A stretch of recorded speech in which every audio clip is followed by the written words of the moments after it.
یا اللہ۔ رمضان شریف میں سخاوت کرنی ہے۔ حضرت انس بن مالک رضی اللہ تعالیٰ عنہ فرماتے ہیں جس طرح تیز آندھی چلتی ہے، ذرا مثال دیکھیں صحابی کی کتنی خوبصورت، فرماتے ہیں جس طرح تیز آندھی چلتی ہے نا، اس طرح رمضان میں میرے نبی کی سخاوت چلا کرتی تھی۔ نبی پاک ہر سائل کو دیتے، جو قیدی بند ہوتے نا، قیدی جنگ کے قیدی کفار، حضور انہیں بھی آزاد کر دیتے رمضان، فرماتے جاؤ تمہیں آزاد کیا، سخاوت کریں۔ اور میرا مشورہ ہے اس دفعہ غریبوں سے غریب سخاوت کریں۔ نسخہ دے رہا ہوں امیر ہونے کا، تو سخی ہو جا، رب کریم تجھے امیر کر دے گا۔ سخی بن جا، مالا والے سخی نہیں ہوندے تے سخیاں کول مال نہیں ہوندا، ایتھے اوتھے دوواں جہان نہیں، سخی کنگال نہیں ہوندا، سخی بن جاؤ۔ میرے نبی پاک علیہ السلام نے فرمایا بندہ کبھی بھی جیب کا سخی نہیں ہوتا، سخی وہی ہوتا ہے جو دل کا ہوتا ہے۔ غریبوں کو میرا مشورہ ہے کہ 10 روپے دو، لیکن رمضان میں روز دینا، ہر شام دینا، غریبوں کو ساتھ بٹھاؤ، روٹیاں کھلاؤ، افطاریاں کراؤ، غریبوں کے گھروں کے اندر سوٹ پہنچاؤ، مدارس کے طالب علموں کو کپڑے خرید کے دو، جو کچھ نہیں دے سکتا وہ ایک مسواک لا کے دے، ڈیوٹی کرو، اپنے دائیں بائیں غریبوں کا خیال رکھو۔ جن گھروں میں اکثر دیکھتے ہو کہ دال کا شاپر جاتا ہے، وہاں رمضان شریف میں صبح صبح گوشت پہنچاؤ، مہربانی کرو۔ غریب امیر تو کسی کو تب دے گا جب اس نے ووٹ لینے ہوں گے، وہ تو وہاں زکوٰۃ دے گا جہاں سے اسے پتا ہوگا کہ میری تعریف اچھی ہوگی، وہ تو مسجد میں اس وقت خرچ کرے گا جب اس کا نام بار بورڈ پہ لکھا جائے گا۔ غریبوں، تم نے ظلم کیا ہے۔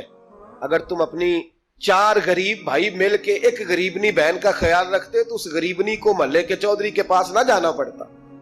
اگر 4 غریب بھائی ایک غریب بھائی کا خیال کر لیتے، تھوڑے تھوڑے جو صاحب حیثیت تھے، تو وہ مجبور نہ ہوتا۔ مہربانی کرو۔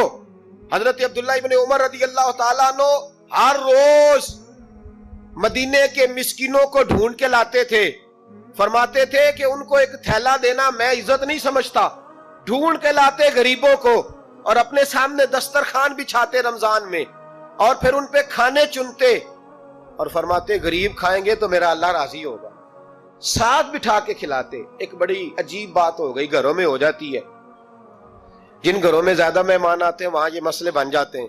ایک دن زوجہ کہنے لگی کھانا آپ کا یہ آج مہمان کو نہ لائیے گا، کہہ دیتی ہیں نا بیویاں کبھی کبھی، یہ نافرمانی نہیں۔ اگر آپ کو کھڑا کیا جائے نا رمضان میں روزہ رکھ کے باورچی خانے تو لگ پتا جائے، اس کو نافرمانی نہ سمجھے، بیوی نے پکا کے نہیں دیا جی۔ تو حضرت عبداللہ ابن عمر کی زوجہ کہنے لگی آپ کا کھانا ہے، مہمانوں کا کوئی نہیں۔ تو حضرت عبداللہ ابن عمر کہنے لگے اللہ تجھے جزا دے، تو روز پکا کے دیتی ہے، چل اس طرح کر، مجھے سرکہ اور کھجور دے دے، روٹی میرے مہمان کو دے دے۔ تو آپ کی زوجہ رو پڑی، کہنے لگی اگر آپ افطاری والوں کا اتنا خیال کرتے ہیں تو میں نہ کروں؟ مجھے 10-20 منٹ کا ٹائم دے، میں اپنے اوپر وزن بوجھ ڈالوں گی، میں تھوڑی مشقت میں پڑوں گی، لیکن مہمانوں کے لیے افطاری کا ضرور بندوبست کروں گی۔ ہمارے ہاں تو افطاریاں بھی سیاسی ہیں، ووٹ اکٹھے کرنے کے لیے افطاریاں، اور ڈرو اللہ سے۔ کس کس نام پہ لوگ دنیا داری کریں گے، کس کس نام؟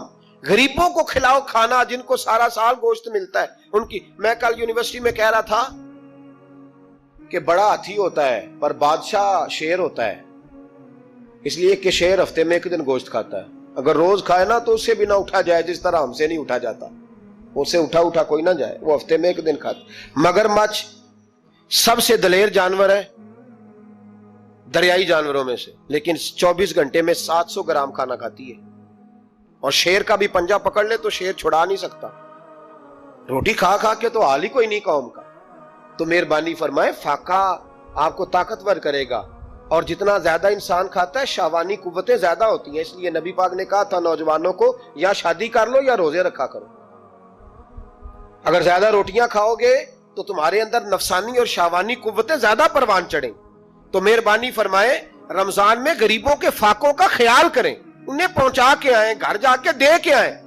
میں اکثر یہ روتا ہوں کہ ہماری مسجدوں میں نا 27ویں کو قاری صاحب کو سوٹ ملتا ہے، اس کے پیچھے سازش یہ ہوتی ہے کہ 27ویں روزے نہ تو درزی پکڑے گا نہ سی کے دے گا، تو ہم یہ سازش کرتے ہیں کہ دین جنانا ہوئے مولوی بھی ساڑھے ورگا سوٹ پا لے عید تے پھر ساڑھے جی چودھری جی تے مولوی جی فرق ہی رہ گیا۔ تو 27ویں کو اس لیے دیتے ہو کہ درزی نہ پکڑے، اس بیچارے کو دینا ہے تو یکم رمضان کو دو، اس کو حضرت جی میرے والا جوڑا پہن کے آپ نے تراویاں پڑھانی، یہ جمعہ آپ نے میرے سوٹ سے، مہربانی کریں آپ جو آپ کے اپنے اپنے علاقے کے مسجد کے قراء ہیں، حفاظ ہیں، طالب علم ہیں، ان کو رمضان شریف شروع ہونے سے پہلے، اور کسی گھر میں آپ لنگر پہنچاتے ہیں 20ویں روزے تو 20 روزے تو فاقے سے انہوں نے رکھ لیے، اب آپ گھی لے کے پہنچ گئے۔ اگر رمضان کی نیت کر کے رمضان سے پہلے بھی دو گے تو اللہ رمضان جتنا ہی اجر عطا فرمائے گا۔ فطرانہ یکم رمضان کو دے دو، مہربانی کرو، تاکہ غریب کے گھر کے اندر چولہا صحیح جلے، اس کے بچے بھی کھانا صحیح کھائیں۔ میری یہ گزارش ہے کہ اگر آپ نے کسی غریب کی بچی کو کپڑا، لباس اور غریبوں کو کچھ لے کے دینا ہے تو رمضان سے پہلے لے کے دیں، تاکہ درزیوں کا ریٹ کم ہو، وہ کام جو ہے وہ جلدی ہو جائے۔ اور میری گزارش ہے مسلمانوں سے کہ اپنے سارے کام رمضان سے پہلے سمیٹ لو، اتنے قیمتی دن دوبارہ نہیں ملیں گے جو زندگی میں رمضان دوبارہ سے آ رہا، سارے کام پہلے کر لو۔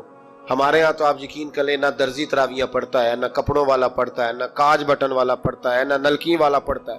وہ کہتے ہیں جی راشی سارا ان دنوں میں، وہ جو آخری 10 راتیں ہوتی ہیں نا رمضان کی، حضرت عائشہ صدیقہ رضی اللہ تعالیٰ عنہ فرماتی ہیں حضور ہمیں نفل کے لیے نہیں جگاتے تھے، پر رمضان کے آخری 10 دن فرماتے اٹھو، یہ سونے کا ٹائم نہیں۔ اور ہمارا وہی ٹائم سارا بازاروں میں گزر جاتا ہے، وہ جو کچھ لینے کا وقت ہے، شب قدر تلاش کرنے کا وقت ہے، وہ سارا ہم بازاروں میں گزارتے ہیں۔ ہم انشاءاللہ تعالی رمضان کی آخری 10 راتوں میں شب بیداری کریں گے، محفل کریں گے، تلاوت کریں گے، تسبیح پڑھیں گے، جو ہم سے ہو سکے گا۔